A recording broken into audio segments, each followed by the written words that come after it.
Me on 50-vuotias. No ensinkin sitten alkoi tämä niska, hartiaseutu, niin kuin joskus aikaisemminkin ne oli jo sitten kiukutellut.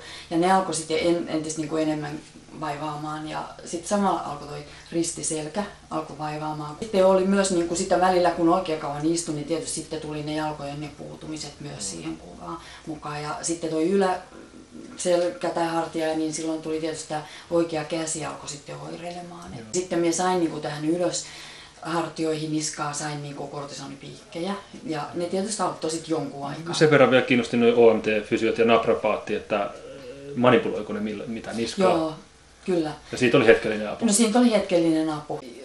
Hoitoja oli, kokeiltiin akupunktioa, se oli hetkellinen ja joskus kävin jollain hierojilla, niin me tuli niin kipeäksi, että mun nousi välittömästi kuume.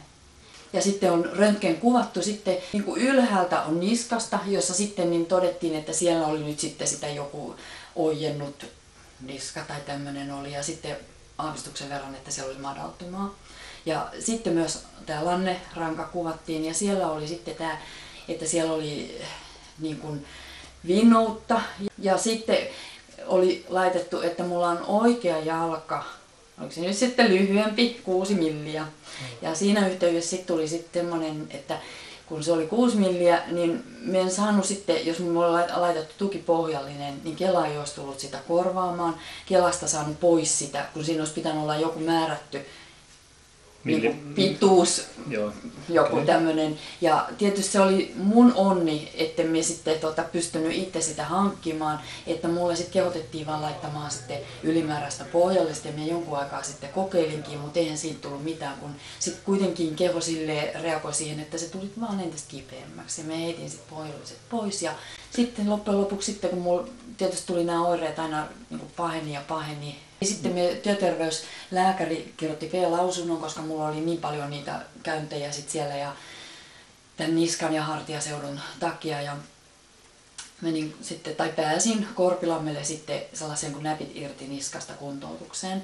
Ja se oli se 2 viikkoa siellä ja siellä huhkittiin kaiken näköistä jumppaa, oli punttijumppaa ja aivan äärettömän paljon kaiken näköistä tehtiin. Eli mä tulin niin kipeäksi siellä, että monenkaan päivän jälkeen sieltä, niin meillä oli huone oli toisessa kerroksessa, niin mun piti konttamaan mennä sinne ylös ja pakittamalla tulla takaisin sieltä alas. Mulla oli kaikki jäsenet ja kaikki nivelet, kaikki kipeänä ja siitä sitten välittömästi, kun menin sen 2 viikon jakson jälkeen, niin mun piti jäädä sairauslomalle ja sitten minä kävin OMT-hierojalle, että sen sitten manipuloi tuolta noita nikamia ja sieltä tuli sitten lausunnot, on kirjoittanut, että se on aivan liian rankkaa ollut mulle. Oli sitten se, että kun nämä kivut jatku mulla ja se oli sellaista, että kun mä en pystynyt, että se oli viiltäviä kipuja oli jaloissa ja sitten 1-2 se vaihtui käteen ja sellaista epämääräisiä oli, noita oireita oli ja sitten minä sieltä saunaa, minä pannut saunassa. Eli lääkärillekö menit silloin vai? Sitten menin lääkärille. Eli mitä hän silloin diagnosoi? No diagnosoi siltä, että on fibromyalgia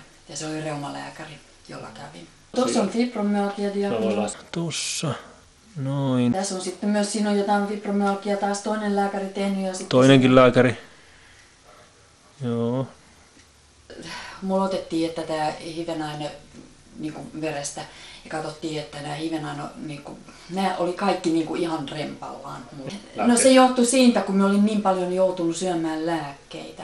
Eli mulla oli antibioottikuuri, oli antibioottikuurin jälkeen, koska mulla oli kaikennäköisiä poskiontalotulehuksia ja oli kurkkukipua jatkuvasti oli. Ja siinä niin ei löytynyt sitten varsinaista syytä, mikä se edes, mihinkä niin se nyt sitten viittasi siihen. Ja siinä mulla niin se meni sitten tasapaino ihan elimistö. Ja mulla oli sitten jänne tulehus tuli ranteeseen ja siihen me sitten joudun hankkimaan semmoisen tuen, koska me tein sitten niinku tuollaista päätetyötä eli hiiren kanssa ja se sitten rasitti sitä ja mulla oli kauhea patti tuli tuohon noin ja se tuki sitten nyt auttoi tietysti sen, että se tuki vaan. No sitten oli tenniskyynärpää, no siihen sitten oli vaan se lepo. Sitten oli niska, koska mulla niinku sit sanottiin, että mun niska keikkuu niinku lihaksien varassa, eikä se niinku pomppii vaan siellä, niin me sitten joudun hankkimaan semmoisen niskatuen. Ja sitten kun mun ryhti oli sellainen, että tietysti se kääntyi ihan tänne eteenpäin, niin mulla niin sanottu se ryhti, semmoinen tuki, niin sellaisen, joka meni ristiin, eikä se veti näitä olkapäitä tänne taaksepäin. Ja se teki taas sitä, että kun mulla olkapäät meni taaksepäin, niin mulla tuli sellainen kuristava tunne. Joo, 98 silloin minut laitettiin kuntoon sellaiseen tutkimukseen. Joo. Ja siellä kävin kaikki lääkärit mahdolliset läpi, eli neurologi, fysiatri, psykologi. Mitä se psykologi sanoi? Psykologi sanoi, että kun mulle oli määrätty sitten lääkäri, joku toinen lääkäri oli määrännyt triptyliä. Mikä se on? Semmoinen masennuslääke. Okay. Ja me kun se oli sitä lääkettä, mullahan heitti ihan minä kaikennäköisiä kummajaisia. Ja sitten mulla jotenkin oma haisto sanoi, että nyt riittää, että me en voinut sitä käyttää. Ja sitten kun siellä psykiatrin vastaanotolla, niin hän teki tietysti sitten sen sellaisen niin kuin kartoituksen, niin mullahan kivut oli kovat, mutta sitten hän tietysti tutki sen ja katsoi, että mulla ei kuitenkaan sitä masennusta ollut. Ja hän sitten selitti sen, että jos masennukseen nyt syöt, tai mitä masennukseen määrätty niitä lääkettä, ja jos mulla ei ole masennusta, niin se heittää just silleen niin kuin mulla oli tehnyt sen, joten hän sanoi, että minä ihan turhaan sitä syön. No sitten kun halusin, tai toivoin, että mulla olisi yksikin päivä, että mulla olisi hyvä olla, ei koskisi niskoja, ei särkisi päätä, niin me sitten kipupolille sain sitten lähetteen siinä, ja siellä sitten tietysti tutkittiin ja katsottiin tilannetta, ja sitten lääkäri antoi mulle, että laittoi niinku semmoisen puudutuspiikin tai 2 puudutuspiikkiä tuonne niskaan. Ja minä kun pääsin kotiin, mulla tuli aivan hirveä päänsärky. Mä ajattelin, että mulla kallo halkeaa, että se oli siis siis sitä ei voi kuvata, että noin suoraan tälleen, että miten se tuli se kipu. Ja minä seuraavan päivän sit soitin sinne hoitajalle, joka oli niinku mun kipuhoitaja, että koska se niinku helpottaa, että mitenkä se pitäisi niinku alkaa vaikuttaa se piikki. No sitten hän sanoi, että se olisi pitänyt heti alkaa vaikuttaa, ja no eihän se sitä alkanut vaikuttaa, vaan se oli pistetty mulle niihin kipupisteisiin, jotka olivat niin tai semmoiset herkät, niin se heitti sen, että se kipu tuli voimakkaampana niin kuin vielä päälle. Missäs me mentiin? Sitten on kortisonipiikkejäkin on annettu, onko sinulla mitään lukumäärää? En muista lukumäärää, että silloin joskus aikoinaan... 2 vai 10? No, me enemmän varmaan sinne 10 se kallistuu. Ja kaikki tuonne niskaan? Se on ollut tänne niskaan ja mulla on laitettu tänne alaskin, alaselkään myös silloin aikoinaan niitä.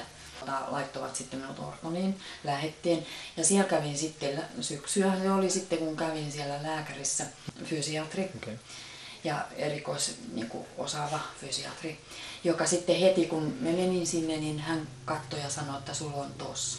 Ja tos oli se, että koska mulla oli niin kuin mennyt lukkoon sanotaan täältä tää ranka ylhäältä, niin se on semmoinen niin kuin ylimmät kylkiluut on mennyt jumiin ja siellä on hermopuristuksessa, joka johtuu sitten kuitenkin niin sanotusti täältä selkäpuolelta. Ja kyllä sitten kun sitä niin kuin manipuloitiin, niin sehän helpotti sitä tilannetta.